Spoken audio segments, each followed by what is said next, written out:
winning, can't nobody hold it. Can't nobody. We winning, yeah. We winning, yeah. We winning, can't nobody hold me, yeah. Listening to, we're going to jump over to this next story, Sandman. Now, somebody else who was recognized at the BET Awards was your brother Tyler Perry. You know, I think it was a Lifetime Achievement Award or something of the sort that he was recognized with at the BET, and deservingly so. Mm-hmm. But he had a part in there where I'll quote him, where he said that putting on a dress was just a means to get to what Tyler Perry has. Now, we know Tyler Perry, you know, his Medea series, which they said grossed over $2 billion, all the series combined. He's built studios there in Atlanta, took it back to the hood, you know, has employed thousands of people. But that was a part that stuck out. And I think I was thinking it, but you actually said it. He was like, yo, we got to talk about this on a podcast, where Tyler Perry came up and talked at the awards and spoke about, you know, him, you know, pretty much turning nothing into something. But the dress part, him being Medea, taking on the persona of his grandmother or his mother, wearing the dress, that being so successful, he's saying that's the means to an end. Now, we want to talk about this and get the opinion of the people that's going to watch this in the comment section. But I wanted to ask you about this, Sandman.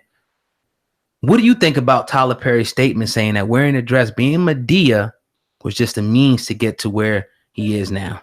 This was wow. First off, watching it live and listening to it, it was just like, it almost makes you not want to give criticism to a man that just done so much, has taken it. And I've heard stories about him living in his car originally, to taking it to having his compound in Georgia. And like he said, it was on the grounds of Confederacy. Slaves used to work there, and now it's owned by one Negro, as it was owned by many white slave owners. Very powerful in what he said.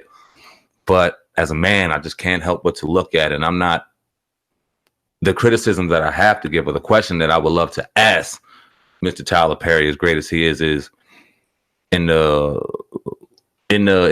journey through doing this, did you, while gaining this independence and gaining this power, take away from the black image, the black male image in particular? At what cost? I would have to ask him. I would have to give him that cross-examine, because as great as it was, we have to talk about black image in particular in Hollywood. Now, I was listening to old Paul Mooney excerpts and radio things. I was just in my bag today listening to him. And one thing that he said in particular, a white person in Hollywood could play Jason, Michael Myers. They could play the killer. They could play this. They'll be perceived as Jason, Michael Myers, this and that. When you see a black person on Hollywood screens and you see a gangster, that's what you think on the street. When you see a drug addict, that's what you think on the street. That's a fact. So when we see this powerful black man in Hollywood putting on his dress and acting like a woman, what does it show, and what is the overall perception of the black male image? $2 billion he's grossed. How many eyes, not only black eyes, but white eyes and Mexican eyes and Chinese eyes, Spanish eyes, have watched this and perceived a black male image during a time where it seemed popular? I mean, we had Big Mama's House, we had Medea, we had this, we had that. They were flooding us with this shit. I would just ask him at what cost. And I would wish that someone like a BET or somewhere in mainstream media, we would just ask that question. Right. It deserves to be asked. Not taking anything away from this man. Because you got to put him on a scale and say, and he was throwing around, you know, that, you know, and it's dope. I think he said that, you know, the Lord prepare for a plate in front of his enemies. But you also got to look at the scripture that says, what shall profit a man if he shall gain the whole world but lose his soul? Now, I'm not saying that Tyler Perry lost his soul, but we do have to look at is how did this affect the children? And not just now, the catalog of movies, how is it going to affect mainly our children in the future is the main thing. Now, it's great. You're providing jobs.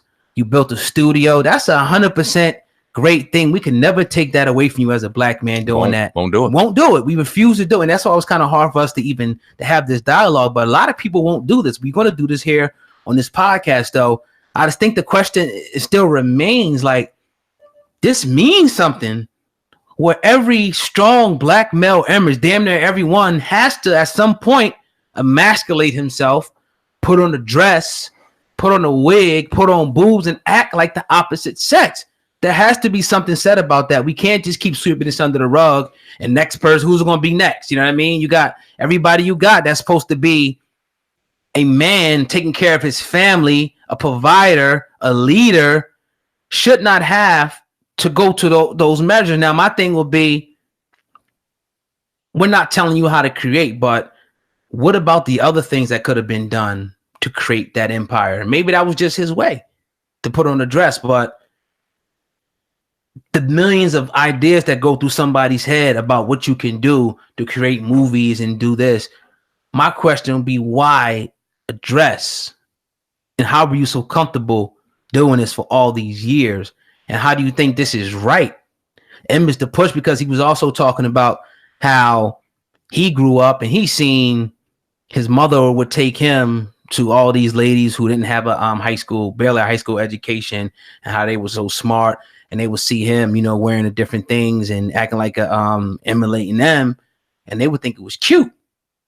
But it's like, when a real man's in the house, you reprimand your son for trying to put on the high heels, for trying to put on a wig. You like, no, son, yeah, it may be funny here and there, but no, this is not what men do. You're not going to see your father put on a dress, put on boobies, and act like your mother. It's a line that we're not going to cross. We're not going to emasculate ourselves for an amount of money. And I was having a conversation, you know, with my trainer or whatever, and I was showing her the Will Smith, you know, one that we did, and I showed her just the thumbnail that I did and what she thought. She's like, well, if somebody gave you $1 million, you know what I mean? You just getting into the putting the dress on, and it's not a problem. I think that it is for any amount of money, because I'll be like, well, hold on, can't I just do something else? I could put on the clown suit. I could do this. I could do this. This could be funny. Why do I gotta put on a goddamn dress to be funny?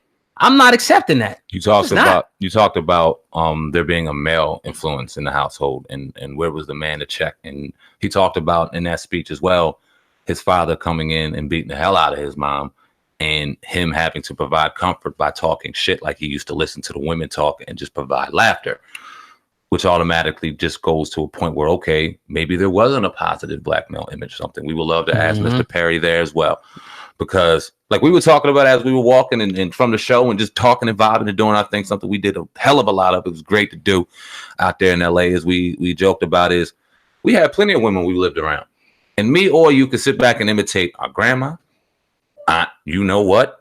Yeah. Mom here. Oh, yeah. This, imitate all of them. We lived around them. We seen them. We sitting there breaking down crabs, fucking cooking greens, talking shit right in that kitchen. Talk about it. We could do it, but that don't mean we are. Nope. Now, would the series be as successful, oh God, if he got a powerful black woman to go in there and destroy that role? Because we're not saying he couldn't construct a blueprint. He could sit there and piece together his mom, his aunts, his this, and sit back into the pre-production and go, yo, this is how I want this done, and act it out to her and give her the image, and then have her go ahead and slay the fucking role.